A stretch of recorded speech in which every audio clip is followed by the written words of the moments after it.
Hello, everyone. Hello. My name is Rox, and I'm here today to talk to you about my favorite, and I mean favorite, volume of Rwby so far. Granted, I haven't rewatched anything before watching Volume 9, but I've seen Volume 9 twice, so needless to say, I know it pretty well. Today, since we're talking about that volume, just a little bit of plot synopsis. So after Volume 8, Rwby, Blake, Yang, Wheiss, Jaune, and Neo on the antagonist side all fall down into the world of the Ever After, which is a magical world. It's crazy, it's hectic, but it's also fun. Now, this volume is great, but since it only has five of our original cast, it allows us to focus on them more. So, let's start off with the first member of the cast we will be talking about today, and that is Yang Xiaolong. Now, Yang is pretty bad. I decided to start with her because Yang is by far the worst member of Team Rwby this volume. Her scene with Bumblebee is very good, but A, how she treats Rwby, and B, how she reacts in most situations is not great. Plus, the performance for Yang is not that great. It's not horrible, but it could use some work. On top of that, how she's been handling Rwby and Ruby's downfall is a little bit messed up. You weren't supposed to be here. So, yeah. Now, Rwby has obviously been brushing off a lot of stress and problems that she's been going through in the Ever After, and Yang tries to consult her, I believe, twice. 2 times. And that is when Rwby, falls, and then again when after Ruby's penny speech. The first time, it's very obvious that something is wrong, but Yang kind of loses focus on that, and it gets brushed over. Then, second time gets brushed over. Third time, Blake actually brushes it over, and this just keeps continuously happening until episode 7. Now, in episode 7, Yang decides it's a great idea that when Rwby is blowing up and basically losing her mind, that when she starts going off at Blake and Yang, she gets in front of Blake, strikes up the confrontational, when you're about to start arguing with someone and being rather rude. She takes up that pose, and thanks to her facial expressions that are now part of Rwby apparently, they are, aggressive back towards her, which doesn't really work out. And then her best line of the volume, I say best, but I actually despise it with a burning passion, and that was sarcasm, but as you can clearly tell, I'm a little bit dry today, so it's not working out great. Now, after that, she's like, oh, that wasn't upset, that was an in your head. Everyone is thinking, what was that? How was it not upset? Plus, okay, there are 2 good scenes involving Yang this volume. One is the Bumblebee thing, which granted, if you don't care about Bumblebee, which I do not, it's more of just a decent scene that you're like, hey, that's cool, now Sun can go after the real prize, which is Blake's mom, so, W anyway. Now, there's that, plus her scene in the fog. She's the second best, I would say, because her past self talking about her arm, giving her all that. The performance isn't, once again, great, but she's trying, and it did turn out pretty well. Now, since we talked about Yang, we've pretty much gone over her. Let's talk about Blake. And once again, Blake is pretty much not a factor. Her main aspect of this, once again, is just how she relates to Rwby. First time brushing Rwby off. Second time, second major interaction is just her with Yang, more shipping moments. then there's the bumblebee kiss, and then there's Blake trying to calm the fight between Rwby and the rest of the group in episode 7, and then Rwby tells her to shut it. That's pretty much Blake this volume. Like, she doesn't do much.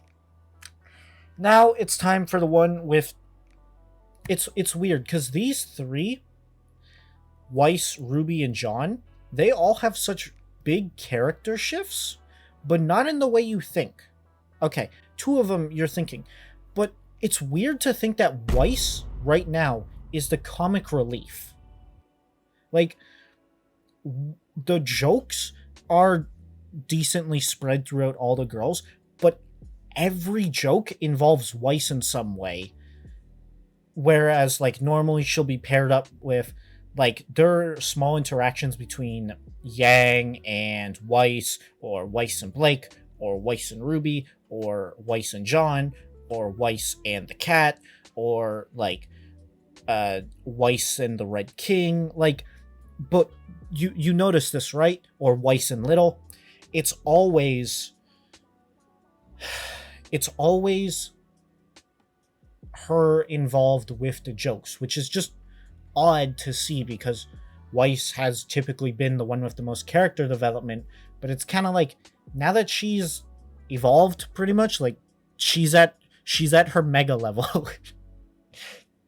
She is mega level Wheiss. She's a fully evolved Digimon now. There's no time limit, so there's no going back. It's odd. Although there are a few scenes where she isn't used strictly for comedy, and granted, those scenes, I have to say, I don't like as much. Like, honestly, Wheiss in the comic relief role isn't that bad, because it's that stereotypical trope of the straight man being thrown into a crazy environment, and while the others are, like, just kind of coping with it, she's, like, almost in denial, you know? Now, that since I've covered the first 3, I'm gonna add in a few more. Right now, we're saving up for the big boys, and that means we got to talk about the small boys too, which involves, well, this case, Little. Now, Little is adorable. Little has a very good personality, and Little is really fun. He has some funny jokes. One of them was it's one of those so stupid jokes, but it sticks out in your head. It's, I've always wanted to be long, but instead I'm just small. And it's like, it's not the funniest thing, but it's kind of dumb and cute in a way, and you just sort of feel for it, you know? Now, so Little all around was a good addition to this volume, and you really you do build an emotional attachment to him, which of course doesn't help considering, well, this volume is pretty dark for most of the cast, and a person who exemplifies this very much is Jaune. Now, Jaune has been thrown through the ringer and has been aged up.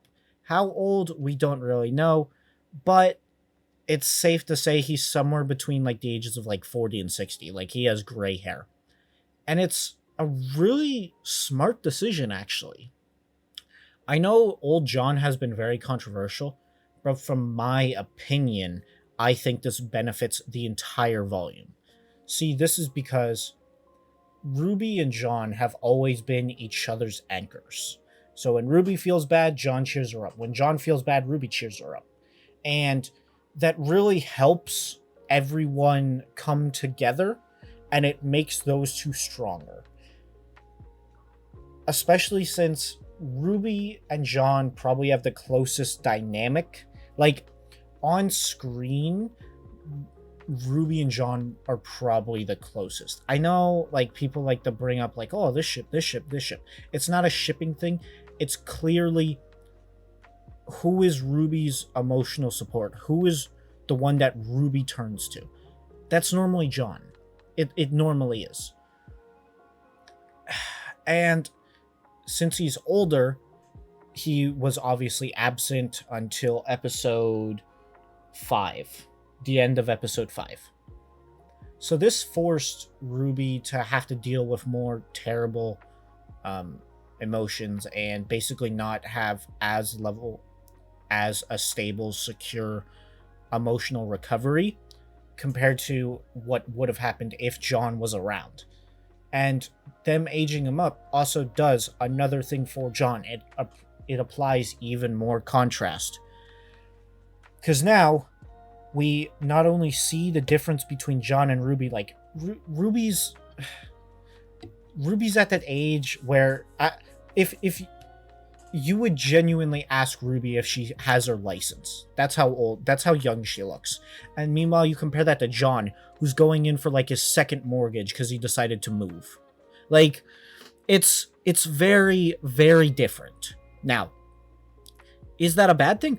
Oh, absolutely not. It's great. You can clearly see the contrast between the war-hardened, mean Jaune and the still naive Rwby. I say naive, but she's obviously been through a lot, as evident by her trauma. But this not only helps with that, but it also makes Jaune feel meaner, and it makes him being mean hit harder, if that makes sense. See, because Jaune, this arc, has been sad, mean, just overall rude until like episode 9. Well, I hate to be the bearer of bad news, but like it makes sense for him because he's been through a lot. Like we've seen how isolated he's been. Look at the people pleasers, right? But they can't all be winners. So that happens. But also in episode 7 again, when Rwby's going off, Jaune's retort to that, like he's like, it's all about you. You are the reason that we are stuck here, and you are the reason that Neo just brought hell to this little area in town. Like he's basically going off back at her. It hits so much harder because it's not normal Jaune. Like normal Jaune wouldn't be doing this. He's not, but because he's been so hardened, he's going to be meaner. He's going to be ruder. He's been having emotions and guilt about killing Penny for all this time. And, it's obviously going to come out and start ripping at him inside. And so when that finally comes out, it makes it even more impactful. So not only did this decision elevate everything, it literally, a lot of people say that change was for no reason. It's not. It actually benefits every state of the plot. It benefits Rwby. It benefits the overall characters, because once again, they don't introduce Jaune until 5. So it means the 4 girls are going to interact. Let me genuinely ask you, how often do Yang and Wheiss interact? How often do Blake and Wheiss interact?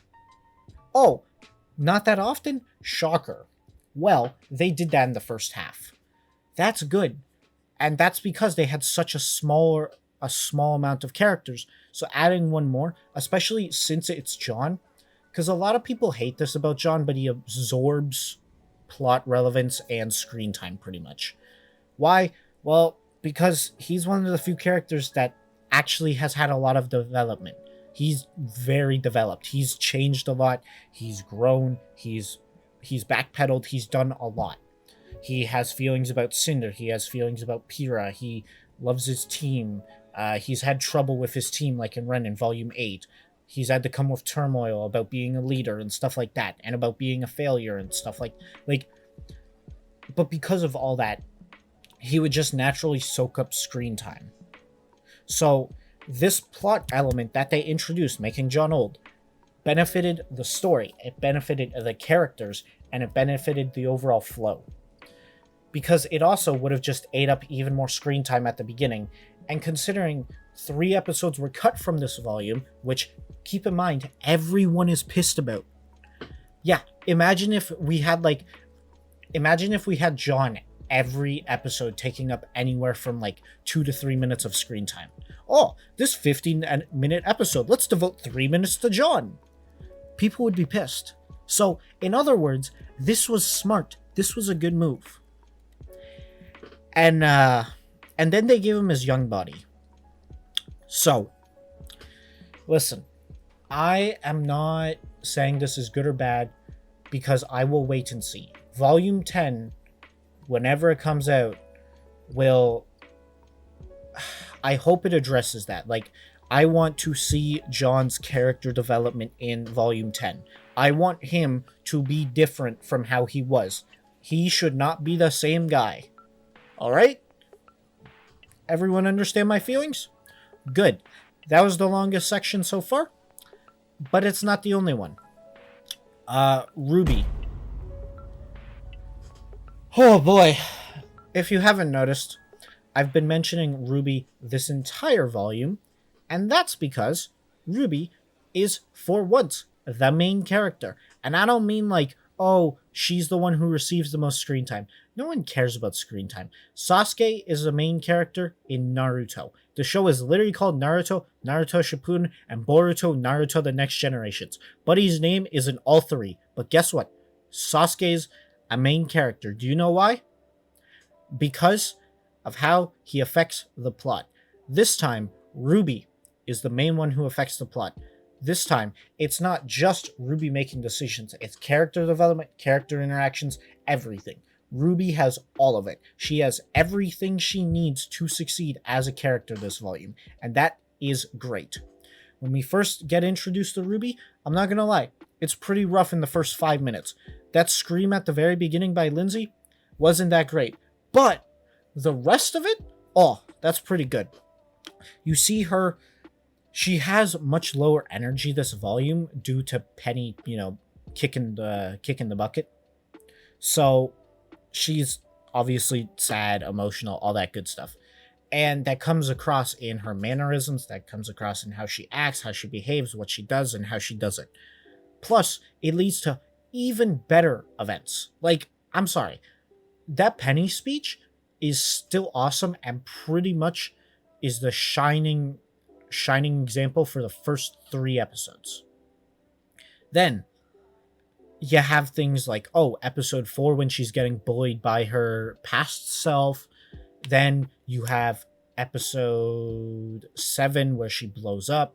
Episode 8 where she's getting tortured by Neo. Then episode 9 and 10 where she finally finds herself. And then the final fight at the end, that's beautiful. It's easily the best fight of the volume. And guess what? It's given to Rwby. The best fight of this episode, or the best fight of this volume, isn't given to Jaune. It's not given to Tyrion. It's not given to Ironwood. It's given to Rwby. Rwby takes center stage in this volume, and that is fantastic. She proved her worth. She developed. She changed. She fought. She did everything that she could. And guess what? Rwby is so good in this volume that she makes other characters look better too. Or it makes the writing look smarter. What do I mean by that? Well, when Wheiss is being a little bit mean to Rwby because Rwby just met a personification of a deity, and so she was a little preoccupied at the moment, so she wasn't able to collect all the weird ingredients. Wheiss is like, what were you doing? We already got them. Guess what? That makes Wheiss come across as meaner. When you see Rwby's sass build up and you see them kind of acknowledge it through facial expressions and just body language, but they don't do anything about it, that adds up to something. Because of episode 7, and because of that episode, it shows that all these little moments that were happening in the first half they actually mattered. They were actually good. They actually benefited everything. And that is fantastic. You can even see there was so much attention to detail in the minor things this volume, especially with Rwby. Rwby is the main catalyst for this. I mean, for Pete's sakes, did you ever notice in the first aspect of the opening inside? Guess what? When she you start off with volume 1 designs, then volume 4 designs, then volume 7 designs. So as they move along, you'll notice they'll have smiles, but their smiles are the brightest and the biggest at volume 7's design. Not for Rwby though. And obviously the one in the Rwby is obviously shown to be different thanks to her being presented behind her crescent or behind her symbol, and that obviously shows that she's sad. But if you actually look, which not many people brought this up, her volume 4 design was actually slightly frowning. So it was giving the illusion that she's getting sadder over time, and this is the pinnacle of it. Plus, as I mentioned, the symbol before, guess what?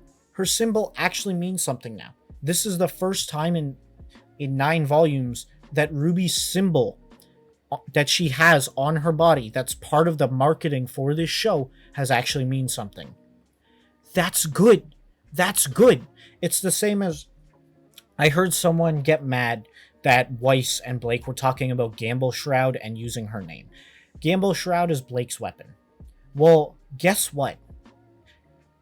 We're 9 volumes deep. Guess what? If you don't know the name of it, that's fine. Because guess what? It's pretty easy to figure out. When Wheiss goes, hey, Blake, you're missing Gamble Shroud, you get the idea that that's Blake's weapon. And then you see it, and Wheiss goes, yeah, there's Gamble Shroud. Yeah, that's Blake's weapon. So it's these little details. They're actually pushing stuff in. And a lot of people are going, oh, well, that wasn't in past volumes, so it's kind of weird that it's now. Yeah, that's because Volume 9 is a step up. Volume 9 is a step up. You might have just heard me talk about how Inside had a lot of attention to detail. That's this whole volume, though. There's a scene where they try to trade, you can trade things, and they trade a hug, because a hug is a form of currency in the world of Ever After. Now, once the guy wants a refund, he actually gets hugged back in a different way.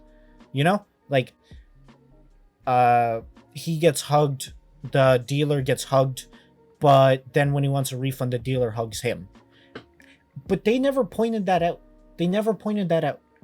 Nor did anyone say anything about it, nor was the camera focusing in on that. It was just a background detail as Blake, Yang, Rwby, and all of them were running away because they caused trouble. It's attention like that.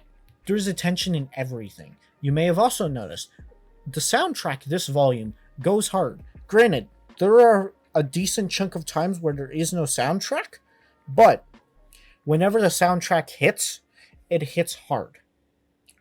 Inside is a great opening, lots of attention to detail, plus the song slaps. Then you have Checkmate, which is catchy, fun, and accompanies an alright fight.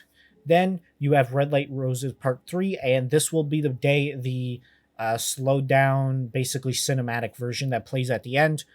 It's all good. The soundtrack is firing on all cylinders.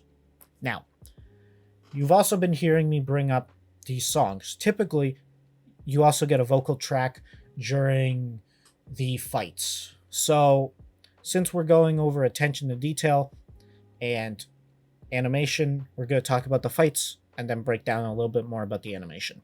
Now, this volume looks good.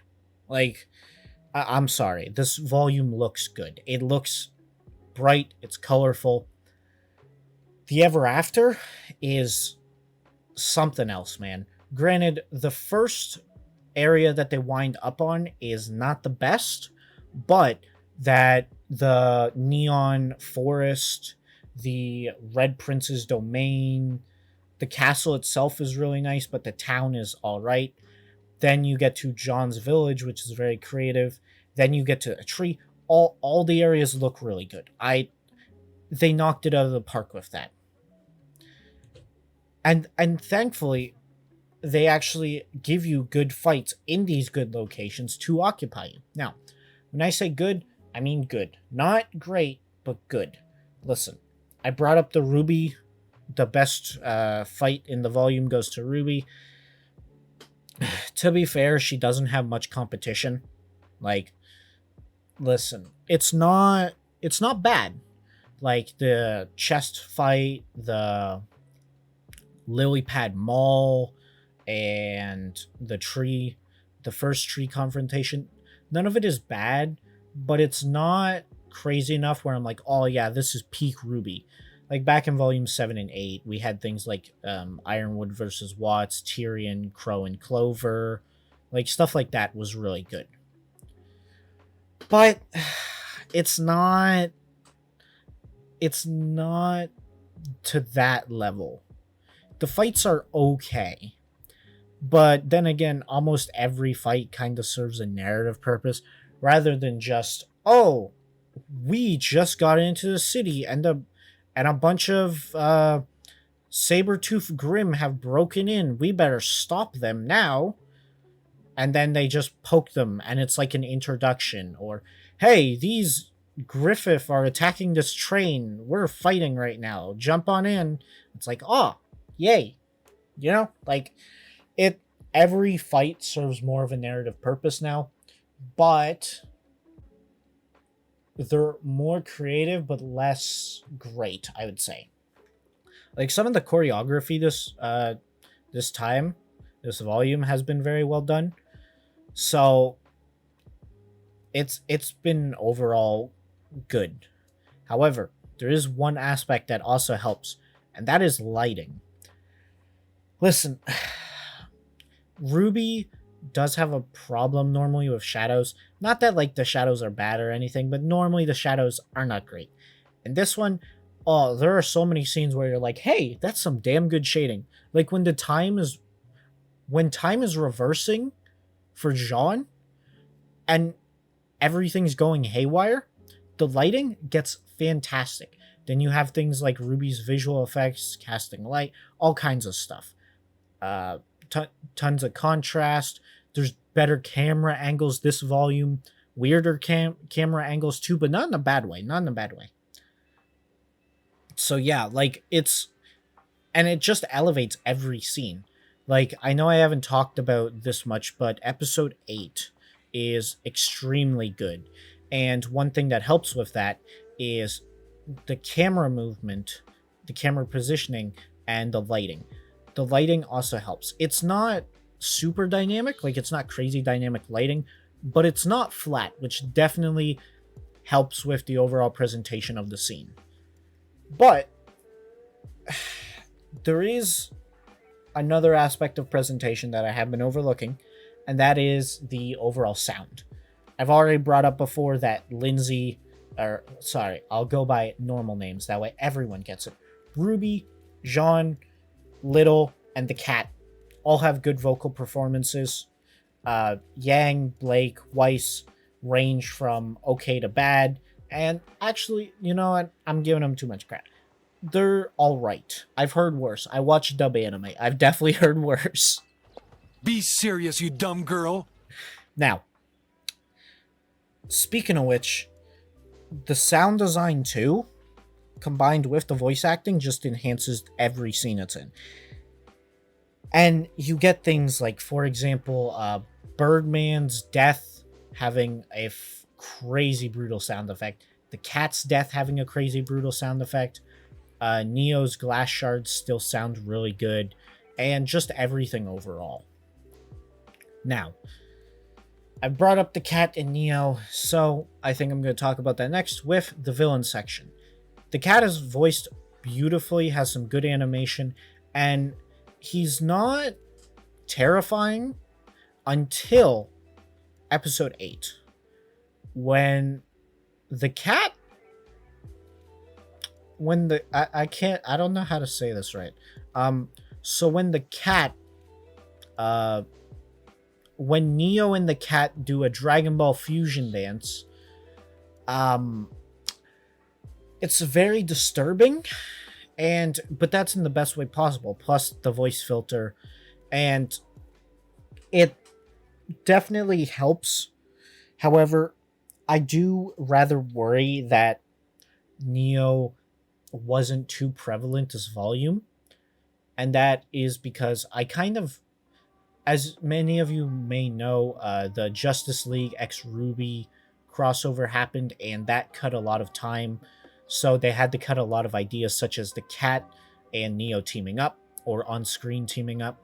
They also had to cut like some other stuff, and they literally cut 3 episodes of this volume to make that movie. Am I pissed about that? Honestly, with how volume 9 is, yeah, I'm pretty pissed. But I will say that the Justice League and Rwby movie isn't too bad. It's not bad. It's just we should have gotten more volume 9. Anyway, it was really good, really disturbing, and the villains were actually pretty good. The only villain that wasn't too great, honestly, was the Jabberwocker. He kind of feels like an afterthought. Like, I genuinely do wonder why he appeared and what his real purpose was, apart from being boxed by Neo, you know? Now, I've been talking about mostly good, and that's because it's been mostly good. I've covered most of the bases here, but there's still a little bit I want to talk about. Basically, the very end. So, episode 10. The Rwby fight was good, and Team Rwby's like final stand against the Cat and beating the Cat was good. Neo's death was actually very emotional. The guy who plays Roman Tortrick, Billy, and Christopher, they both did a really good job. Unfortunately, Billy has passed. So obviously my condolences and my sad send-off. But yeah, it was a genuine great performance from Roman. He only had a few scenes in episode 10 and episode 8. So obviously I feel pretty good about saying that every time he was on screen, he made damn good work of what he had. So Neo's death was very emotional, and you're starting to wonder, oh, this whole thing is wrapping up right. They leap through the door, and then we get God Lore, which, to be honest, I could go without. It really depends, though, because the problem with this kind of stuff is it's completely based on future events. Like, for example, they have now been to the world where the gods originally came from. How is that going to play into the plot? Why is it going to play into the plot? When is it going to be played? Well, I can't say. I don't write this show. I review it. Sometimes. Very rarely. And it's very good. It's presented rather well, but if this is not relevant later, then it will honestly feel like a waste of 5 minutes of an episode. And that is true. Volume 10 does have a little bit of a pacing issue where I do wish it. I wish that maybe we pushed. I feel like we could have almost tossed. We could have mixed episodes 2 and 3 together and merged them into one to make it episode 2, and basically move everything down just so we get an extra episode. Maybe of Rwby being by herself, and maybe having some more time for Jaune, Yang, Blake, Wheiss to all coincide with Rwby's supposed death, and things like that. But then again, if your main complaint about this volume is volume 10 isn't going to do enough to make this good, or Retro actually cancel it, and we should have had more episodes, then that means the show was pretty good, you know? So, overall, I would say Rwby Volume 9 is the best volume of Rwby. I said that in the beginning, I'll say it again. It's the best volume, it's great. If you are a Rwby fan who has not seen Volume 9 and quit after 8, you're doing yourself a disservice. This is Rwby, I would argue, at its best. This is my favorite from Rwby. Look, it's good, guys. And here, since it's the end of the video, I'm going to break this down for you guys about the future of Rwby. Now, a lot of people have been saying time and time again that Rwby is dying. That is cap. I am living proof of that. I caught up to Rwby during the during the hiatus between the two halves of Volume 8. Yeah. So we do exist. Rwby content creators have not only been from the beginning. Rwby is continuing to grow. Volume 9 is a good example of this. When was the last time you saw Rwby popping off on YouTube? When was the last time you saw it popping off on Instagram, on TikTok, on Twitter? You haven't. Now it is. For Pete's sakes, Moist Critical, YouTube Jesus, Bargain Bin Jesus rolled up and was talking about Rwby. He didn't say positive things, but he was talking about it. That's all we need right now, guys. Listen, Rwby's not dead. Rwby's not dead. We have the best volume right now. Rwby's been moved to an actual streaming platform. They've made a deal, and right now they're making a crossover with the biggest actual superhero team that wasn't solo-handedly carried by Robert Downey Jr.'s performance. Just saying. They're doing pretty well. So I would say that Rwby has been a success. This volume has been a success. And if Rwby Volume 10, or no, scratch that, not Volume 10. If the later volumes of Rwby keep up this level of quality, this will be a great time to be a fan. I'm so happy that Volume 9 turned out this way. I hope you are too. I'll say this again, if you haven't seen it, go see it. This is quite literally Rwby at its peak. This is the start of a new era, I think. The same way Rwby Volume 3 carried into Rwby Volume 4, I think Rwby Volume 9 will carry into Rwby Volume 10. I think that will happen. And I am so excited for the future.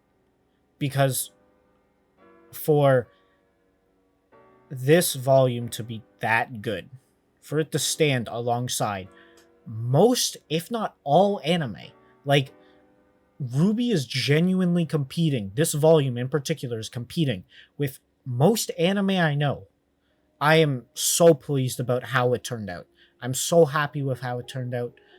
I hope you are too. And I don't care. I'm giving Rwby Volume 9 a 9 out of 10. I hope you guys had such a wonderful time watching this review, and I hope you guys have a wonderful time watching Volume 9 again. Without further ado, I'm Roxty World. Please subscribe if you like more content. If this video does well, I might even do more Rwby content, who knows. But without further ado, I will bid you farewell.